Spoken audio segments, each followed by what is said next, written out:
The holidays mean packed flights. Airline passengers often pay extra for everything from check bags to Wi-Fi. Now the airlines are looking at changing how you pay for the flight itself. CBS News travel editor Peter Greenberg is with us. Good morning, Peter. Good morning. When I heard this idea, I thought this could go one of two ways. It's either really good or really evil. And that's the problem. Nobody really knows which way it's going to go. And I'll tell you what it is. It's all about customizing airfares. The airlines have a lot of data on you. Every time you book a flight, they know how much you paid, how often you want to fly to a particular destination, who you went with, et cetera, et cetera. So they're proposing something now called, it's a Resolution 787. It has nothing to do with the Dreamliner. It has to do with a proposal to be able to reach out to passengers with customized airfares based on their preferences and needs. So what does this mean for us? I mean, you log online, are you going to be getting different prices based on days, times, whatever else? Well, based on your past history as well. So basically, if they knew, let's say that you went to Sarasota, Florida last year and you spent X number of dollars, you may get a solicitation from the airline now saying, hey, we've got a great new package for you for later this year, about the same time you went last year, with an airfare, a hotel, a rental car. Very difficult to be transparent there.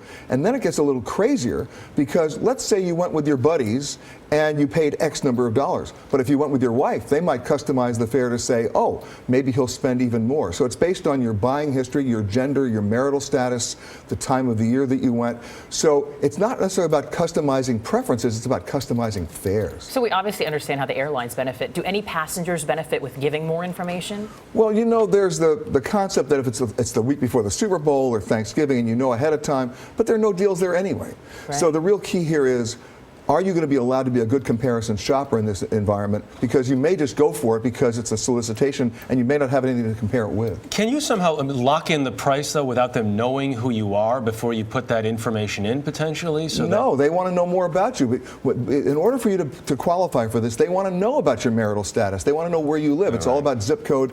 It's really, it could be red zoning, too. So the real problem here is, how do you find a decent fare if you're going to allow this to happen? Because they have a lot of data on you already. Now, it hasn't happened yet, but then there's another issue.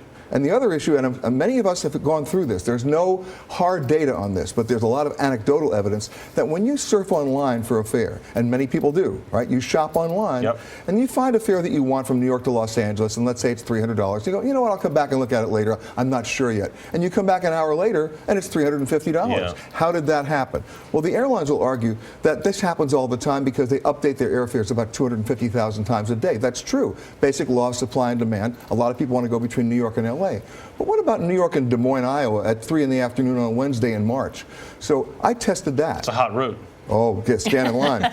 So I tested that route and did the same thing. Went online at 1 in the morning, got a fare, and went back online at 2:30 in the morning, and it went up $30. Now, how many people are looking for that route now for March?